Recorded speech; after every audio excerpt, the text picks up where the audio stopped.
Hello दोस्तों आज की वीडियो की डिमांड मेरे पास काफ़ी टाइम से आ रही थी। आज मैं कंपैरिजन करने वाला हूं क्वांट एक्टिव फंड का पराग पारिक फ्लेक्सी कैप फंड से।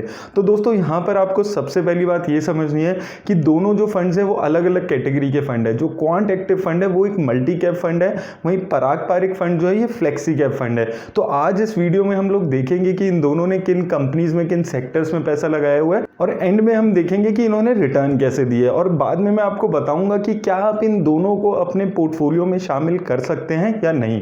तो आइए देख लेते हैं ये वीडियो। दोस्तों सबसे पहले अगर हम क्वांट एक्टिव फंड की यहाँ पर बात करते हैं तो क्वांट एक्टिव फंड जो है वो एक मल्टी कैप फंड है। मल्टी कैप फंड वो फंड्स होते हैं जिनके ऊपर रिस्ट्रिक्शन होती है कि उनको minimum large cap, mid cap और स्मॉल कैप कंपनीज में 25% इन्वेस्ट करना ही होगा। वहीं अगर हम पराग पारिक फ्लेक्सी कैप फंड की बात करें, पराग पारिक फ्लेक्सी कैप फंड एक फ्लेक्सी कैप फंड है, और फ्लेक्सी कैप फंड्स के पास ये फ्लेक्सिबिलिटी है कि वो अपनी मर्जी से किसी भी सेक्टर की कंपनी में कितना भी पैसा लगा सकते हैं। अब अगर हम दोस्तों यहाँ पर बात करें इनकी लॉन्च डेट की, तो क्वांट एक्टिव फंड शुरू हुआ था जनवरी 2013 में, वहीं Parag Parikh flexi cap fund शुरू हुआ था मई 2013 में। वहीं अगर हम इनके एसेट साइज की बात करते हैं तो क्वांट एक्टिव फंड का जो एसेट साइज है वो 370 करोड़ के आसपास का है, वहीं Parag Parikh flexi cap fund 9000 crore के आसपास का फंड साइज हैंडल कर रहा है। तो यहाँ पर आप अगर देखोगे पराग पारिक फ्लेक्सी कैप फंड की जो एसेट साइज है वो पिछले एक साल में बहुत ज्यादा ग्रो किया है, क्योंकि इसने बहुत अच्छा परफॉर्म किया और धीरे धीरे लोगों की नजर में आने लगा है।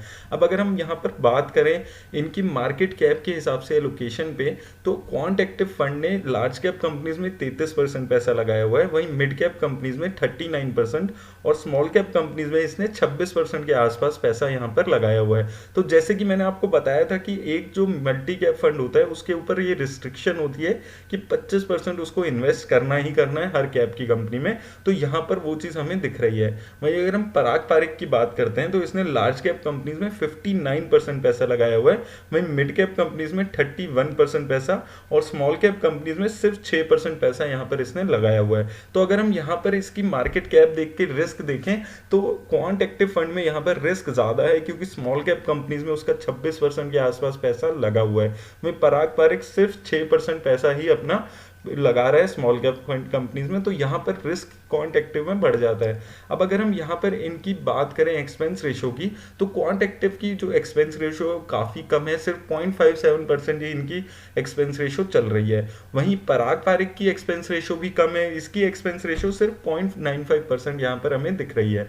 अब आइए दोस्तों हम एक बार ये देख लेते हैं कि इनकी रिस्क रेशोज क्या बता रही हैं। तो अगर हम पहले क्वांट एक्टिव फंड की रिस्क रेशोज पे बात करते हैं तो इसका जो स्टैंडर्ड डेविएशन है वो 20.8 चल रहा है, शार्प रेशियो इसका 0.88 चल रहा है और टर्नर रेशियो 0.23 यहाँ पर चल रहा है। तो दोस्तों स्टैंडर्ड डेविएशन किसी भी फंड का ये बताता है कि वो फंड कितना वॉलेटाइल है, और ये जितना कम होता है उतनी ही कम वॉलेटाइल वो फंड रहता है। तो इसका जो स्टैंडर्ड डेविएशन है वो ये दिखा रहा है कि ये फंड काफी वॉलेटाइल है, ये स्टेबिलिटी इसके जो रिटर्न है उसमें यहाँ पर नहीं दिख रही है। वहीं शार्प रेशो और टर्नर रेशो ये बताता है कि एक फंड कितनी रिस्क एडजस्टेड रिटर्न देता है। तो यहाँ पर इसकी जो ये शार्प रेशो और टर्नर रेशो है ये इसकी कैटेगरी एवरेज से अच्छी दिख रही है। वहीं अगर हम पराग पारिक में बात करते हैं तो इसकी स्टैंडर्ड डेविएशन है 14.72, यानी कि ये फंड जो है वो क्वांट एक्टिव के मुकाबले काफी कम वॉलेटाइल है, ये फंड काफी स्टेबल रिटर्न्स यहाँ पर दे रहा है। वहीं अगर हम शार्प रेशो और टर्नर रेशो भी देखते हैं तो शार्प रेशो और टर्नर रेशो भी इसकी क्वांट एक्टिव फंड से बेटर दिख रही है, यानी कि ये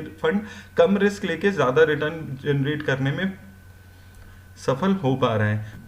अब आइए दोस्तों देख लेते हैं कि इन फंड्स ने किन सेक्टर्स में अपना पैसा लगाया हुआ है। अब अगर हम सेक्टर वाइज एलोकेशन यहाँ पर देखते हैं तो क्वांट एक्टिव फंड ने सबसे ज्यादा पैसा अपना हेल्थ केयर सेक्टर में लगाया हुआ है 23% के आसपास, वहीं फाइनेंशियल सेक्टर में 18% और मेटल्स में 14%, वहीं केमिकल और टेक्नोलॉजी सेक्टर में भी 11% पैसा लगाया हुआ है। तो दोस्तों क्वांट एक्टिव फंड्स के जो यहाँ पर सेक्टर है वो काफी डिफरेंट है। केमिकल, मेटल्स, ये सेक्टर्स जो ज्यादा रिस्क लेने वाले फंड्स होते हैं वो ही यहाँ पर ऐड करके रखते हैं। अब अगर हम यहाँ पर बात करें पराग पारिक फ्लेक्सी कैप फंड की, तो इसने सबसे ज्यादा पैसा लगाया है टेक्नोलॉजी सेक्टर में 39%।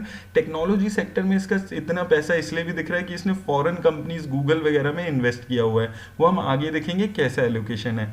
उसके अलावा फाइनेंशियल सेक्टर में 20%, सर्विस सेक्टर में 10%, ऑटोमोबाइल और FMCG में भी इसने 9 और 8% के आसपास पैसा लगाया हुआ है।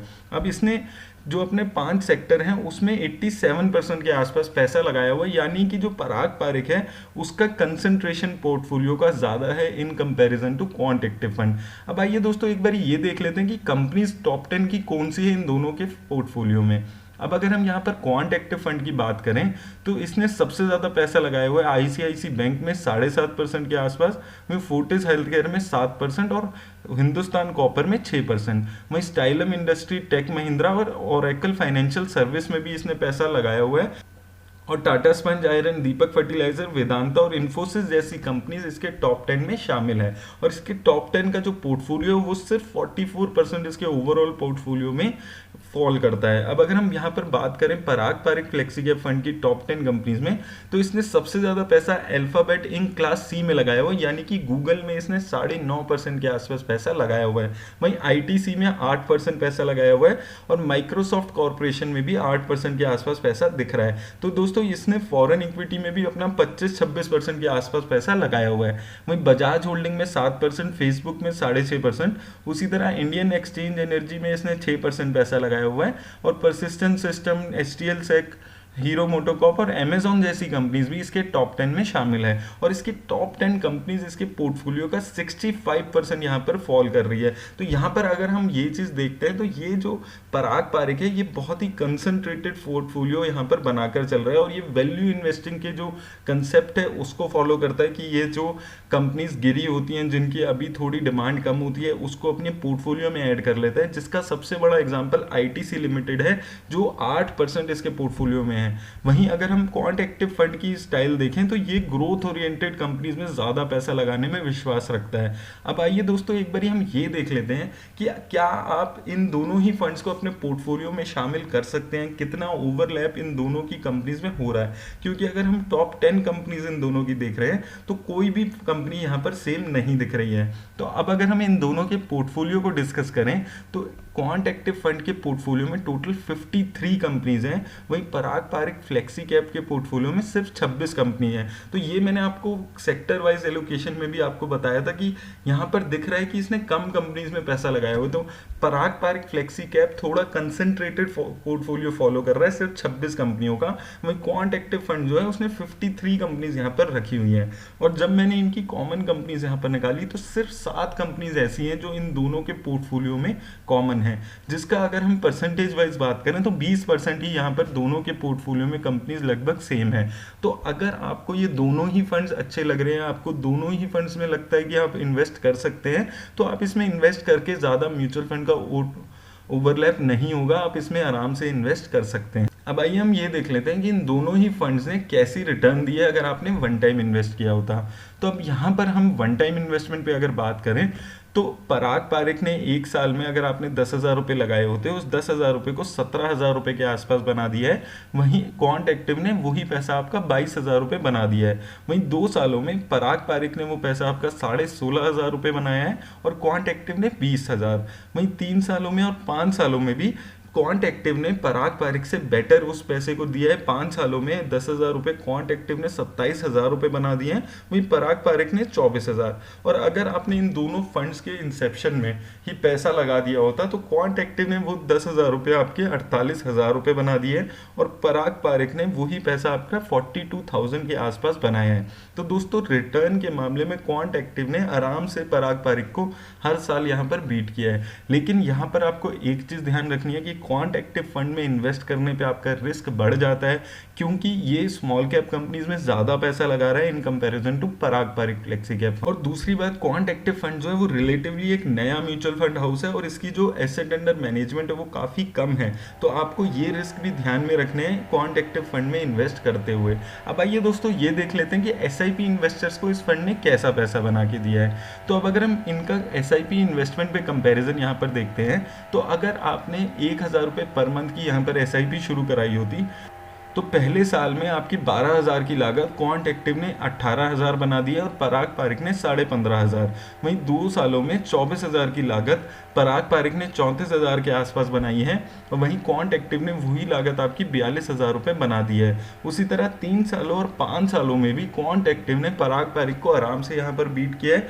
5 सालों में क्वांट एक्टिव ने आपकी 60,000 रुपए की लागत 1,24,000 बना दी है। वही पराग पारिक फ्लेक्सी कैप फंड ने वो पैसा आपका 1,04,000 रुपये बनाया है।